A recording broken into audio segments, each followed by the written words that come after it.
I welcome you all to awakening classes. आज का हमारा लेक्चर रहेगा MCQ session on mathematics regarding JKSSB finance account assistant. तो finance account assistant के syllabus में जो मैथ्स के टॉपिक्स हैं उनमें से हाफ ऑफ द टॉपिक्स के रिलेटेड क्वेश्चंस हमने इस पीडीएफ में इंक्लूड करें। आपने क्या करना है, आपने क्वेश्चन को देखना है, पहले खुद सॉल्व करना है, फिर मैं इसके एक्सप्लेनेशन भी आपको करवाऊंगा। तो ये एक तरह का मॉक टेस्ट भी हो जाएगा आपके लिए, ठीक है। और मैं इसके रिलेटेड जो फॉर्मूलाज डिफरेंट टॉपिक से रिलेटेड होंगे वो भी साथ साथ आपको एक्सप्लेन कर दूंगा। तो पहला क्वेश्चन ये कहता है कि चेक वेदर टू इक्वेशंस, ये दो इक्वेशंस दी गई हैं, हमने बताना है कि इन इक्वेशंस का यूनिक सोल्यूशन है, इनफाइनाइट मेनी सोल्यूशन है या नो सोल्यूशन है या कोई भी नहीं है, ठीक है। तो पहले आप खुद सॉल्व करो, देन उसके बाद आप इसका आंसर देखना। देखो हमें क्या करना है, ये linear equation in two variables का क्वेश्चन है। तो यहाँ पर क्योंकि दो वेरिएबल्स हैं एक्स और वाई, ठीक है, और प्लस इनकी पावर जो है वो 1 है, तो इसलिए इसका मतलब यहाँ से समझ आ जाता है कि जब दो वेरिएबल्स हो और उनकी पावर हाईएस्ट 1 हो तो वो linear equation in two variable का क्वेश्चन है, ठीक है। पहले तो ये समझ आ गया आपको। देन अब आपने इस इक्वेशन को इस फॉर्म में लिखना होता है, A X plus B Y plus C is equals to 0, ठीक है। इस फॉर्म में बनाना, तो मैं दोनों इक्वेशन को इस फॉर्म में लिखूंगा। देखो पहली इक्वेशन कैसे लिखूंगा, एक्स प्लस वाई, ये तो ठीक है, ये +3 है, इस तरफ आके -3 हो जाएगा इज इक्वल्स टू 0। और देखो एक्स वेरिएबल है, वाई वेरिएबल, इनके साथ जो टर्म होती है उसको बोलते हैं, जो नंबर होगा उसको बोलते हैं कॉफिशिएंट। अगर कॉफिशिएंट कुछ नहीं है तो आप क्या मानोगे 1, जैसे वाई के साथ कोई कॉफिशिएंट नहीं है तो आपने क्या मानना है 1 कॉफिशिएंट है इसके साथ, ठीक है। सेकंड इक्वेशन देखते हैं। सेकंड इक्वेशन है 2x माइनस वाई के साथ कोई कॉफिशिएंट नहीं है तो हम 1 मान लेते हैं, और ये +6 है, इस तरफ आके -6 हो जाएगा इज इक्वल्स टू 0। तो ये आपके पास दो इक्वेशंस आ गई। इस तरह से जब आपने इक्वेशंस बना ली, उसके बाद चेक करने का तरीका क्या होता है, आपने ये चेक करना है a1/a2, इसको चेक करना है b1/b2, इसको चेक करना है, और c1/c2 इसको चेक करना है, ठीक है। ये तीनों की वैल्यूज निकालनी। a1/a2 क्या है, x का कॉफिशिएंट इन पहली इक्वेशन वो a1 हो जाएगा, x का कॉफिशिएंट सेकंड इक्वेशन में a2 हो जाएगा, y का कॉफिशिएंट पहली इक्वेशन में b1 हो जाएगा, और y का कॉफिशिएंट सेकंड इक्वेशन में b2 हो जाएगा। उसी तरह ये जो थर्ड टर्म बच गई वो c1 हो जाएगा फर्स्ट इक्वेशन में, और सेकंड वाली c2 हो जाएगी। बस इस तरह से आपने चेक करना है। देखो अब मैं a1/a2 निकालता हूँ, a1/a2 सामने दिख रहा है 1/2 हो जाएगा, यहाँ से 1 यहाँ से 2। अगर हम b1/b2 की बात करें तो यहाँ से 1 आ जाएगा, यहाँ से -1 हो जाएगा, तो क्या हो जाएगा 1/-1। तो 1/-1 क्या होता है, -1 ही होता है, देखो। और थर्ड अगर हम चेक करें c1/c2 तो इधर से -3 आ जाएगा, इधर से -6 आ जाएगा, तो माइनस माइनस कैंसिल हो जाएगा, 3 1 3 3 2 6, मतलब ये 1/2 बन जाएगा। अब देखो, अब यहाँ पर हमें हमें कुछ रूल्स याद रखने। अगर a1/a2, ध्यान से सुनना, अगर a1/a2 is not equals to b1/b2 है, ठीक है, इस केस में भी यही है। a1/a2 क्या 1/2, क्या 1/2 -1 के बराबर होता है, नहीं होता है। इसका मतलब a1/a2 इस केस में b1/b2 के बराबर नहीं है। जब ऐसी कंडीशन हो जाती है, जब a1/a2 is not equals to b1/b2 होता है, उस केस में जो सोल्यूशन होता है वो कौन सा होता है, यूनिक सोल्यूशन। क्या होता है, यूनिक सोल्यूशन। बेसिकली क्या होता है, अगर हम इसका ग्राफ प्लॉट करेंगे ना, तो दोनों इक्वेशंस हैं वो आपस में इंटरसेक्ट करती हैं किसी पॉइंट में, और जब भी कोई दो लाइंस इंटरसेक्ट करेंगे, जिस पॉइंट में इंटरसेक्ट करेंगे वही उसका सोल्यूशन होता है। तो इस केस में कौन सा सोल्यूशन होगा, यूनिक सोल्यूशन होगा, ठीक है। अब कहीं इस क्वेश्चन का आंसर तो यूनिक सोल्यूशन आ गया। अब पेपर में आपको कैसे समझना, आपको इसी तरह से सॉल्व करना है। ये तो यूनिक सोल्यूशन के लिए a1/a2 is not equal to b1/b2। अगर सेकंड केस देखो, अगर a1/a2 is equals to b1/b2 is equals to c1/c2, अगर ऐसे हो जाता, ठीक है, तो उस केस में क्या होता है, उस केस में इनफाइनाइट मेनी सोल्यूशन एग्जिस्ट करते हैं। क्या एग्जिस्ट करते हैं, इनफाइनाइट मेनी सोल्यूशन। अगर हमारा ये वाला केस होता तो हमारा ऑप्शन सेकंड जो है वो हम सिलेक्ट करते, ठीक है। अगर सपोज करो क्या होता है, अगर a1/a2, अगर a1/a2 is equals to b1/b2 is not equals to c1/c2 हो जाता, अगर ये चीज हो जाती, तो इस केस में क्या एग्जिस्ट करता है, इस केस में कोई सोल्यूशन एग्जिस्ट नहीं करता, कोई सोल्यूशन एग्जिस्ट नहीं करता, ठीक है। तो आपको मैंने तीनों बता दिए फॉर्मूलाज, ये तीन फॉर्मूलाज आपको याद रखने, और पेपर में कोई भी इक्वेशंस आई तो आप उसको इस तरह से अरेंज करके आपने बताना है। तीनों चीजें चेक करके देखना, जो सेटिस्फाई करी होगी उसी तरह की सोल्यूशन होगी। अब यहाँ पर मैं एक और चीज बता दूं, जब भी किसी इक्वेशन का सोल्यूशन एग्जिस्ट करता है, जब भी किसी इक्वेशन का सोल्यूशन एग्जिस्ट करता है, उसको हम बोलते हैं कंसिस्टेंट। क्या बोलते हैं, कंसिस्टेंट। और जब सोल्यूशन एग्जिस्ट ना करे उसको बोलते हैं इनकंसिस्टेंट। इस केस में ये वाला जो केस होता है ये होता है इनकंसिस्टेंट का। तो पेपर में कई बार ये भी पूछ लेता है कि बताओ कि ये दोनों इक्वेशन कंसिस्टेंट है कि इनकंसिस्टेंट है, तो आपने चेक करना है। अगर उसका नो सोल्यूशन आ रहा है तो वो इनकंसिस्टेंट है, मतलब ये वाली कंडीशन सेटिस्फाई हो रही है तो इनकंसिस्टेंट है। बट अगर ऊपर वाली दोनों में से कोई भी सेटिस्फाई हो रही है, चाहे यहाँ पर यूनिक का मतलब होता है एक सोल्यूशन आ रही है, चाहे यहाँ पे इनफाइनाइट मेनी सोल्यूशन आए, बट सोल्यूशन तो एग्जिस्ट कर रही है ना, तो जब भी सोल्यूशन एग्जिस्ट करे उसको बोलते हैं कंसिस्टेंट। तो ये ऊपर वाला कंसिस्टेंट का केस है दोनों, और ये जो नीचे वाला है ये इनकंसिस्टेंट का केस है। तो इस तरह तरह के question linear equation in two variables में पूछे जाते हैं। आई होप यहां तक आपको समझ आया होगा। नेक्स्ट क्वेश्चन में चलते हैं। Find the value of B, आपने बी की वैल्यू निकालनी है इन दो इक्वेशंस में से, for which the system of equations has no solution. आपको बोला हुआ है कि सिस्टम की सोल्यूशन एग्जिस्ट नहीं करती है, ठीक है। जब आपको ये बोल दिया उन्होंने कि सिस्टम की सोल्यूशन एग्जिस्ट नहीं करती है, तो आपके दिमाग में कौन सा रूल आ जाना चाहिए?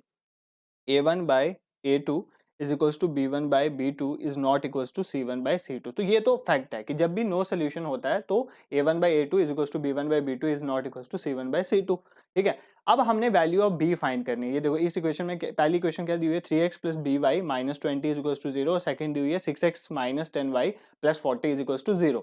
हमें क्या करना है, इस B की वैल्यू फाइंड करनी है, ठीक है। अब कैसे करोगे, देखो ये तो नॉट इक्वल वाला है, इसको छोड़ दो। हाँ, नॉट इक्वल वाले से हम कोई चीज नहीं निकाल सकते, बट ये दोनों तो आपस में इक्वल है ना।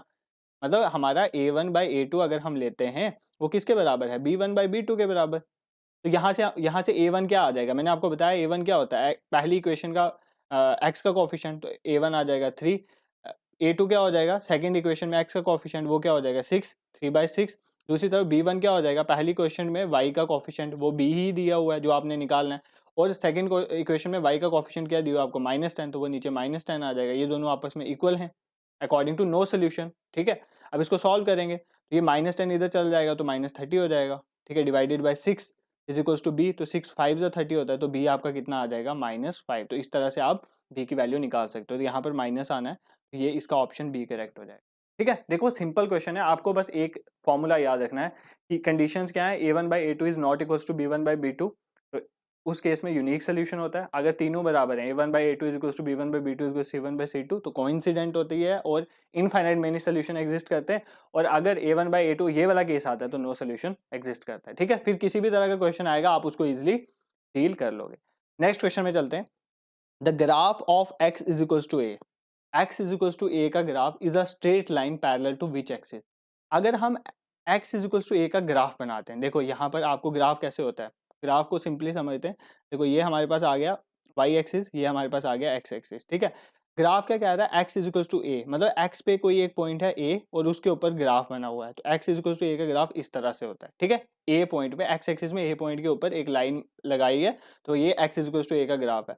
हमने बताना है कि ये स्ट्रेट लाइन है और किस एक्सिस के पैरेलल है, क्या ये x एक्सिस के पैरेलल है या y एक्सिस के पैरेलल है। तो आप खुद देख सकते हो ये x एक्सिस के परपेंडिकुलर है बट y एक्सिस के पैरेलल है, तो इसका आंसर क्या हो जाएगा, y एक्सिस।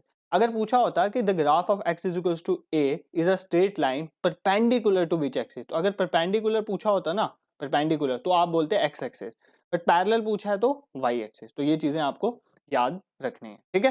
नेक्स्ट क्वेश्चन पे मूव करते हैं। फोर्थ क्वेश्चन पे, ये फोर्थ क्वेश्चन जो है बेसिकली हमने परम्यूटेशन कॉम्बिनेशन से लिया।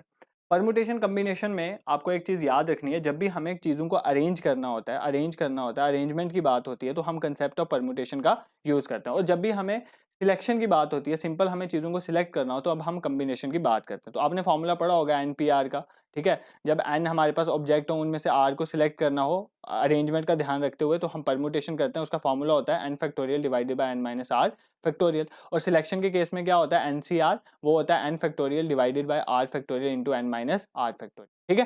तो हम फॉर्मूले में जाए बिना ही इस क्वेश्चन को सॉल्व कर सकते हैं। देखो ये क्वेश्चन क्या कहता है कि हमने वर्ड प्रीच को अरेंज करना है ताकि सभी वॉवल्स इकट्ठे आए, ठीक है, सभी वॉवल्स इकट्ठे। पहले मैं आपको ये बता देता हूँ कि अरेंजमेंट होता कैसे है, पहले उसको ध्यान से समझ। जैसे एक सिंपल मैं आपको बता देता हूँ, हमें क्या करना है, हमें एक वर्ड दिया हुआ है रोज, ठीक है। एक सिंपल क्वेश्चन पहले करते हैं। ये हमें एक वर्ड दिया है रोज, हमें इस रोज वर्ड को अरेंज करना है, इस तरह से अरेंज करना है कि वर्ड रिपीट नहीं होना चाहिए, ठीक है। अब ध्यान से देखना, रोज कितने अल्फाबेट्स हैं, यहाँ पर 4 अल्फाबेट्स हैं, तो आपने ऐसे अरेंज करना है रिपीट ना हो। तो इस पोजीशन में क्या आ सकता है, इस पोजीशन में आर भी आ सकता है, इस पोजीशन में ओ भी आ सकता है, एस भी आ सकता है, ई भी आ सकता है, कोई भी आ सकता है। तो यहाँ पर चारों में से कोई भी आ सकता है, बट उसने बोला है कि अब रिपीटिशन नहीं होनी चाहिए। इसका मतलब इस पोजीशन में के लिए कितने बचे, सिर्फ 3। क्यों, क्योंकि अगर सपोज करो यहाँ पर हमने ओ लिख दिया, मान लेते हैं यहाँ पर ओ लिख दिया, अब ओ वापस तो नहीं आ सकता ना, अब क्या आ सकता है, या तो आर आएगा या एस आएगा या ई आएगा। इसका मतलब इस पोजीशन के लिए कितने बच गए, 3। नेक्स्ट, अब अगली पोजीशन के लिए कितने बचेंगे, सिर्फ 2, क्योंकि रिपीटिशन अलाउड नहीं है। उसी तरह नेक्स्ट के लिए 1 बचेगा। तो ये हमारा क्या बन गया, बेसिकली ये बन गया 4 फैक्टोरियल। क्या बन गया, 4 फैक्टोरियल, क्योंकि 4 इंटू 3 इंटू 2 इंटू 1 क्या होता है, 4 फैक्टोरियल। समझ आया, जब भी रिपीटिशन अलाउड नहीं होती है तो वो एक परम्यूटेशन का काम करता है, परम्यूटेशन का सिंपल फॉर्मूला होता है।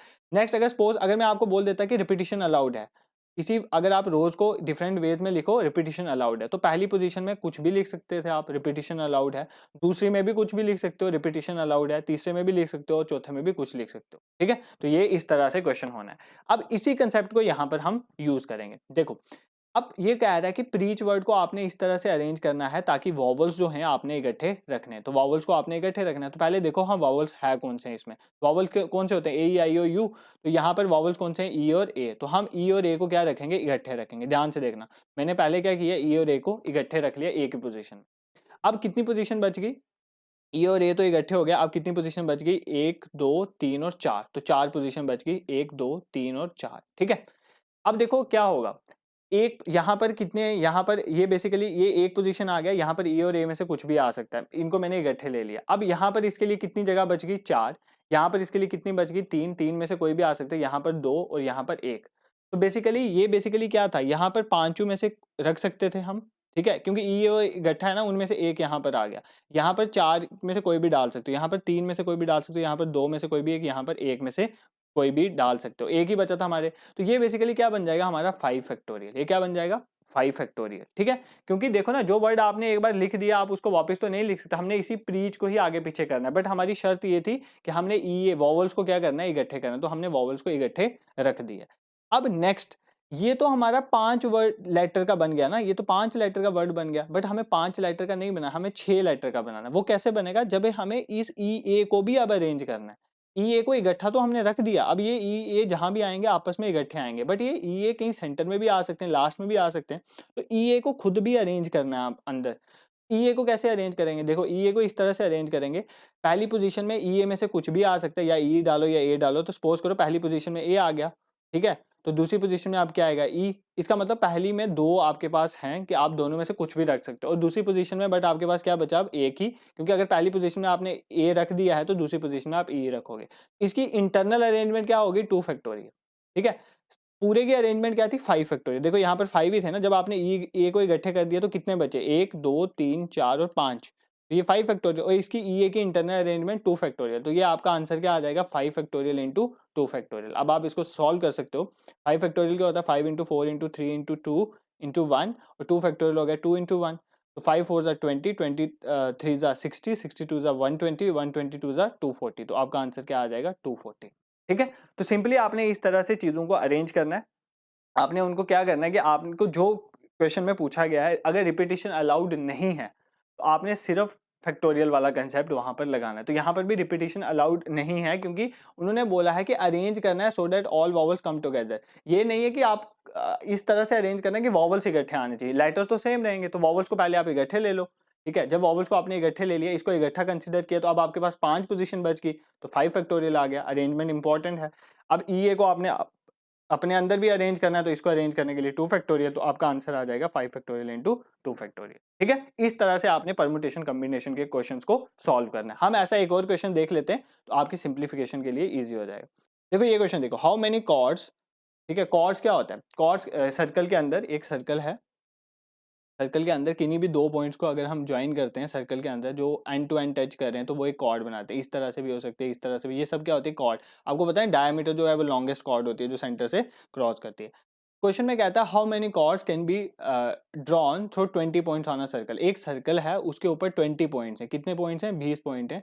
ये 20 पॉइंट्स हैं सर्कल के ऊपर, उसमें से हम कितनी कॉर्ड्स ड्रा कर सकते हैं, ठीक है। ये एक क्वेश्चन है सिलेक्शन का, ये क्वेश्चन सिलेक्शन का है। उसने सिर्फ बोला है कि हम 20 पॉइंट्स को यूज करके कितने कॉर्ड जो हैं बना सकते हैं, ठीक है। अब आपको पता है कि कॉर्ड बनती कैसे है, कॉर्ड किन्हीं दो पॉइंट को ज्वाइन करके बनती है। जब भी हम दो पॉइंट्स को ज्वाइन करते हैं तो कॉर्ड बन जाती है। इसका मतलब पॉइंट्स कितने हैं, 20। तो 20 में से जब हम दो पॉइंट्स को ज्वाइन करेंगे तो कॉर्ड बन जाएगी। तो 20C2 ये कॉम्बिनेशन मेथड से ये क्वेश्चन हमारा क्या हो जाएगा, सॉल्व हो जाएगा। तो अब इसको सॉल्व करते हैं। सॉल्व करने का क्या तरीका है, 20 factorial divided by 2 factorial into 20 minus 2, यही होता है ना फॉर्मूला। तो ये कितना आ जाएगा, 18 फैक्टोरियल। 20 फैक्टोरियल को हम लिख सकते हैं 20 into 19 into 18 factorial. I hope ये आपको खोलना आता होगा किस तरह से हम इसको ऑपरेट करते हैं। तो ये नीचे आ गया 2 फैक्टोरियल, मतलब 2 इंटू 1, 18 फैक्टोरियल को 18 फैक्टोरियल रहने दो। देखो पूरा खोलने की जरूरत नहीं है, आपने ऊपर नीचे इस तरह से रखना है कि वो कैंसिल हो जाए। मेरे को पता था 20 के बाद 19 लिखूंगा, 19 के बाद 18 लिखूंगा, 18 फैक्टोरियल नीचे भी है तो 18 फैक्टोरियल तक ही जाना है, क्योंकि 18 फैक्टोरियल ऊपर और 18 फैक्टोरियल नीचे कैंसिल हो जाएगा। ठीक है, इसी तरह से आप अपनी कैलकुलेशन को सिंप्लीफाई करोगे। 2 1 जा 2, 2 10 जा 20, तो ये बचा 10, तो 10 इंटू 19 क्या हो जाएगा 190। तो आपका आंसर कितना आ गया 190। तो कितनी कॉर्ड्स आ जाएंगी, ड्रा कर सकते हैं हम 20 पॉइंट से 190 कॉर्ड्स। ठीक है, ये इस तरह से हमने क्वेश्चन डील करना है। ये सिंपल सिलेक्शन का क्वेश्चन, यहाँ पर अरेंजमेंट की कोई बात नहीं थी। जैसे वहां पर था ना वॉवल्स को इकट्ठे रखना, इस तरह से अरेंज करना, यहाँ पर वैसी कोई बात नहीं, तो ये सिंपल कॉम्बिनेशन का क्वेश्चन था। ठीक है, नेक्स्ट क्वेश्चन में चलते हैं। नेक्स्ट क्वेश्चन है, एक बैग, हमारे पास एक बैग है, उसमें 5 ब्लैक और 6 रेड बॉल्स हैं। ठीक है, एक बैग है, हमारे पास एक बैग है, उसमें 5 ब्लैक बॉल्स हैं और 6 रेड बॉल्स हैं। Determine number of ways in which 2 black and 3 red balls can be selected. जब भी सिलेक्शन की बात आ गई तो आपको सिंपली समझ जाना वो कॉम्बिनेशन का केस है। तो कहता है कि हमें वो तरीके बताने जिन तरीकों में हम 2 ब्लैक और 3 रेड बॉल को सिलेक्ट कर सकते हैं। मतलब हमारे पास 5 ब्लैक बॉल्स हैं, ठीक है, ध्यान से सुनना, और 6 कौन से बॉल हैं, रेड बॉल हैं। हमें उनमें से 2 ब्लैक बॉल सिलेक्ट करने हैं, तो 2 जो ब्लैक बॉल सिलेक्ट करोगे वो इन पांचों में से ही करोगे ना। 2 ब्लैक बॉल आपने लेने, तो ब्लैक 5 है, तो मतलब 5 में से आपने 2 ब्लैक बॉल सिलेक्ट करने। यहाँ पर 6 रेड बॉल हैं, उनमें से कितने सिलेक्ट करने हैं आपने, 3 सिलेक्ट करने हैं, तो ये कितना आ जाए 6C3। इसको आपस में मल्टीप्लाई कर दोगे, 5C2 निकालोगे, उसको मल्टीप्लाई करोगे 6C3 के साथ, तो आपका आंसर आ जाएगा। सिंप्लीफिकेशन करना आपको आता ही होगा, तो ये आ जाएगा 5 फैक्टोरियल डिवाइडेड बाई ये होगा 2 फैक्टोरियल, और फिर क्या होता है 5 माइनस 2, 5 माइनस 2 कितना होता है 3 फैक्टोरियल। ठीक है, यहाँ पर क्या आ जाएगा 6 फैक्टोरियल डिवाइडेड बाय 3 फैक्टोरियल, ये नीचे वाला, और 6 माइनस 3 भी कितना हो जाएगा 3 फैक्टोरियल। सॉल्व करते हैं, 5 इंटू 4 इंटू 3 फैक्टोरियल, बस उतना ही खोलना है जितना नीचे आपको मिल जाए सेम। ये 2 फैक्टोरियल 2 इंटू 1 होता है, इंटू 3 फैक्टोरियल, ये 3 फैक्टोरियल 3 फैक्टोरियल कैंसर, 2 1 जा 2, 2 2 जा 4, 5 2 जा 10, तो इसका आंसर आ गया 10। इसको सॉल्व करते हैं, 6 फैक्टोरियल को लेके चलो, 6 इंटू 5 इंटू 4 इंटू 3 फैक्टोरियल, तो ये 3 फैक्टोरियल तक लेके जाना है, क्योंकि 3 फैक्टोरियल आपका नीचे भी है, तो ये दूसरा जो 3 फैक्टोरियल है उसके साथ ये कैंसिल हो जाएगा। 2 1 जा 2, 2 2 जा 4, 3 1 जा 3, 3 2 जा 6, 2 2 जा 4 और 4 5 जा 20, तो 20 को आप 10 से मल्टीप्लाई करोगे तो आपका आंसर कितना आ जाएगा 200। ठीक है, तो आप ये सिंपल कैलकुलेशंस है, ये आप कैलकुलेशन करो, मेरा आपको यहाँ पर ये समझाना है कि क्वेश्चंस को आपने डील कैसे करना है, तो इस तरह से आपको क्वेश्चन को सॉल्व करना है। ठीक है, एक और क्वेश्चन आज के लिए देख लेते हैं, बाकी हम कल ट्राई करेंगे। Find the probability that card drawn from a deck of 52 card. तो हमने 52 कार्ड्स लिए, ठीक है, 52 कार्ड्स लिए, प्रोबेबिलिटी का क्वेश्चन है, उसमें से हमें प्रोबेबिलिटी निकालनी है कि जो हमने कार्ड ड्रॉ करा है इज नॉट एन एस, तो वो एस नहीं है। तो आई होप आपने ये प्रोबेबिलिटी का कार्ड्स का डिस्ट्रीब्यूशन पढ़ा होगा, इससे क्वेश्चन बहुत पूछे जाते हैं। देखो टोटल 52 कार्ड्स होते हैं, 52 कार्ड्स टोटल होते हैं, उनमें से 26 हमारे पास रेड कलर के कार्ड्स होते हैं, ठीक है, और 26 हमारे पास ब्लैक कलर के कार्ड्स होते हैं। ये अगर आपको टेबल समझ आ गया ना तो आपको क्वेश्चन करने में कोई प्रॉब्लम नहीं आएगी। अब 26 रेड में से जो 13 है, इसको 13 13 में तोड़ा हुआ है, 13 जो है 13 होते हैं डायमंड, ये 13 डायमंड्स होते हैं, ठीक है, 13 डायमंड्स होते हैं, और 13 कौन से होते हैं, हार्ट होते हैं, 13 हार्ट होते हैं। नेक्स्ट अगर हम बात करें, 13 हार्ट होते हैं। ब्लैक की अगर हम बात करें, ब्लैक को भी 13 13 में हम तोड़ सकते हैं, तो हमारे पास 13 क्लब होते हैं और 13 स्पेड्स होते हैं। कौन से होते हैं, स्पेड्स, तो 13 क्लब्स आगे, 13 स्पेड्स आगे। ठीक है, अब ये जो 13 होते हैं ना 13 डायमंड में, ये कौन से आ जाते हैं, इसमें एक एस आ जाता है, एस इक्का जिसे आप कहते हो, मतलब 1 होता है ये बेसिकली, उसको एस बोलते हैं। फिर 2 3 4 5 6 7 8 9 10 तक चलते हैं, उसके बाद आपके पास पता है 3 आपके पास फेस कार्ड आ जाते हैं, वो कौन से होते हैं, एक जैक होता है, एक क्वीन होती है और एक किंग होता है। ठीक है, इस तरह से आपके जो हैं वो ये सारे कार्ड्स होते हैं। इसी तरह हार्ट में भी एक एस होगा, फिर बाकी वो 10 होंगे, बाकी 9 होंगे, उसके बाद जैक क्वीन और किंग होगा। इसी तरह क्लब में भी एक एस होगा, मतलब एस हर एक में एक एक होता है।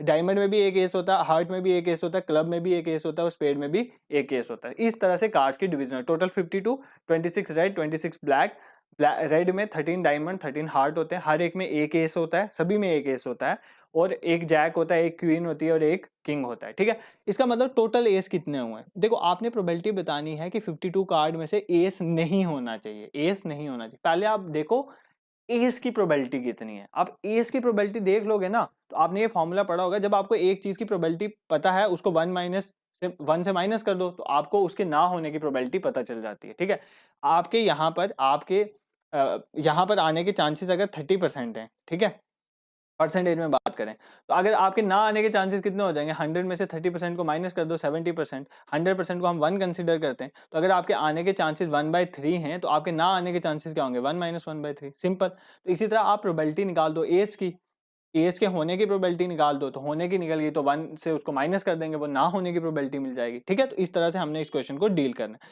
तो देखो प्रोबेबिलिटी ऑफ एज की प्रोबेबिलिटी होगी क्या, तो टोटल कितने एज हैं, सभी में कितने एस हैं, कुल मिला के 4 एस है ना, एक डायमंड में आ जाएगा, एक हार्ट में आ जाएगा, एक क्लब में, एक स्पेड में, तो टोटल कितने कार्ड्स हैं 52, तो 4/52 मतलब 1/13। तो ये आ गई होने की प्रोबेबिलिटी, ये उसके होने की प्रोबेबिलिटी, और ना होने की प्रोबेबिलिटी क्या हो जाएगी 1 - 1/13। तो ये क्या हो जाएगा, ये क्रॉस मल्टीप्लाई आपने पढ़ा होगा, 13 - 1/13, तो ये हो जाएगा 13 में से 1 गए तो 12/13, तो इसके ना होने की प्रोबेबिलिटी कितनी होगी 12/13, ठीक है। तो देखो ये सिंपल क्वेश्चन है, कोई इतना मुश्किल नहीं है, आपको अगर कंसेप्ट थोड़ा बहुत पता है तो आप इन क्वेश्चन को इजीली डील कर सकते हो। तो देखते हैं, हमने प्रोबेबिलिटी का एक आधा क्वेश्चन और भी डाला होगा तो ये भी कर लेते हैं। देखो next question is probability of being diamond is, देखो डायमंड होने की प्रोबेबिलिटी क्या है, ठीक है, डायमंड की प्रोबेबिलिटी निकालनी। तो अभी हमने टेबल में देखा डायमंड क्या है, देखो डायमंड 26 जो थे वो रेड थे, उनमें से 13 क्या है डायमंड, ठीक है, 13 डायमंड है ना। तो हमारे पास डायमंड कितने हैं 13, टोटल कार्ड कितने हैं 52, तो 13/52। अब आप बोलोगे ऑप्शन में 13/52 है ही नहीं, तो इसको आपको पहले ब्रेक करना है। देखो कुछ स्टूडेंट्स ये भी मिस्टेक करते हैं, वो यहाँ तक कर लेते हैं बट काटते नहीं है, तो आपको काट के आंसर मैच करना। अगर आपका आंसर 13/52 नहीं दिया तो ये आपस में कटेंगे, तो 13 1 13 होता है और 13 4 52 होता है, तो इसका आंसर 1/4 हो जाएगा। देखो कितना सिंपल क्वेश्चन है, और इसी तरह से क्वेश्चन आते हैं। The probability of selecting a prime number between 15 and 25, देखो 15 और 25 के बीच में जितने भी प्राइम नंबर्स आते हैं उन सब की हमने प्रोबेबिलिटी निकालनी है, ठीक है।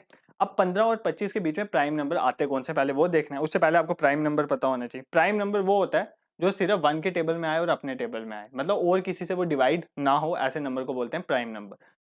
15 और 25 जैसे आपको पता है 2 सिर्फ अपने टेबल में आता है और 1 के टेबल में आता है, 3 सिर्फ 1 के टेबल में आता है अपने टेबल, 4 प्राइम नंबर नहीं है क्योंकि 4 2 के टेबल में भी आता है, ठीक है। तो 15 और 25 के बीच में कौन कौन से प्राइम नंबर है मैं आपको बता देता हूँ। एक आता है 17, 16 तो प्राइम नंबर नहीं है, 17, 18 भी प्राइम नंबर नहीं है तो 19 है, 20 भी प्राइम नंबर नहीं है, 21 भी नहीं है, 22 भी नहीं है, और अब कौन सा आएगा 23, 24 भी नहीं है, 10 25। तो कितने नंबर हैं जो प्राइम है 3। प्रोबेबिलिटी निकालने का क्या तरीका होता है, favourable cases upon total cases, तो 3 है फेवरेबल। टोटल कितने 15 और 25 में, 25 के बीच में कितने नंबर आ रहे हैं, देखो 16, 17, 18, 19, 20, 21, 22, 23, 24, 9 नंबर आ रहे हैं इन दोनों के बीच में। तो इसकी प्रोबेबिलिटी क्या हो जाएगी 3/9, 3/9 ऑप्शन में है नहीं, इसको काटो 1/3, तो आपका आंसर हो जाएगा 1/3। देखो इस तरह से क्वेश्चन पेपर में आते हैं, और ये जो क्वेश्चन है ना, जैसे ये कार्ड्स वाले हो गए प्रोबेबिलिटी में से, ठीक है, ये क्वेश्चन बहुत इंपॉर्टेंट है, आपको आने चाहिए। लीनियर इक्वेशन 2 वेरिएबल में मैक्सिमम चांस है कंसिस्टेंसी का क्वेश्चन आएगा, यही यूनिक नो सोल्यूशन वगैरह वाला। और परमुटेशन कॉम्बिनेशन में आपने क्वेश्चन सिर्फ आपको फॉर्मूला पता होना चाहिए, आपको पता होना चाहिए अरेंजमेंट किस तरह से करते हैं, और कई बार ग्राफ रिलेटेड क्वेश्चंस भी आते हैं, तो ऐसे क्वेश्चंस को आप इग्नोर नहीं कर सकते। हम एक और सेशन लाएंगे जिसमें जो बचे हुए टॉपिक्स हैं उसके रिलेटेड क्वेश्चन और उनके फॉर्मूलाज आपको एक्सप्लेन किए जाएंगे। अगर आपको लेक्चर पसंद आया तो चैनल को जरूर सब्सक्राइब करें, और आप जाके चैनल की प्लेलिस्ट में चेक करें, हम रोज एक ऐसा सेशन लाते हैं जो फाइनेंस अकाउंट असिस्टेंट के लिए वैल्यूएबल है। उसी तरह हमने प्रीवियस ईयर क्वेश्चन पे भी लेक्चर्स जो हैं वो लाए हुए हैं, जो सीबीटी एग्जाम हुए हैं जेकेएसएसबी के, उन सबके क्वेश्चन इंक्लूडेड हैं, आप उनको देखें, आपको बहुत हेल्प मिलने वाली है उन टॉपिक से। और टेलीग्राम ग्रुप को ज्वाइन करें, वहां पर पीडीएफ शेयर करते हैं, जो भी इंपॉर्टेंट टॉपिक्स होते हैं, क्विज भी होता है वहां पर डेली, प्लस अगर कोई इंपॉर्टेंट इन्फॉर्मेशन हो वहां पर हम शेयर करते हैं। Thank you so much for watching.